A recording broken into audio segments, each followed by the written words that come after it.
அவன் எதுக்காக வர்றான்? இவனுக்கு நமக்கு என்ன பிரச்சனை? இவனுக்கு நமக்கு பிரச்சனை இல்ல.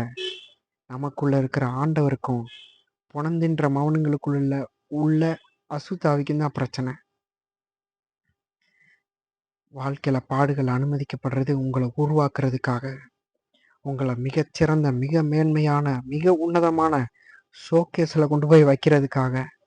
உங்க கேரக்டர கர்த்தர் உருவாக்கி அப்படி போய் நிப்பாட்டினாருன்னா, பெரிய பெரிய அரசியல் தலைவர்கள், பெரிய பெரிய நடிகர்கள், பெரிய பெரிய பதவியில இருக்கிறவங்க கூட கேரக்டர்ல ஒஸ்ட்டா இருப்பாங்க. ஒரு சில பேர் சரியா நடக்குறாங்க. பல பேர் கேரக்டர்ல ஒஸ்ட்டா இருப்பாங்க. கேரக்டர் சரி இருக்காது. பணம் இருக்கும், கோடி கோடியா.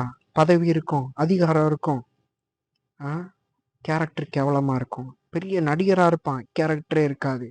ஞானம் இருக்காது. உங்கள போய் பில்ட் பண்ணி நிப்பாட்டினாருன்னா கேரக்டர்ல, உங்க கால் தூசிக்கு அவனுங்க எவனும் ஈடாக முடியாது.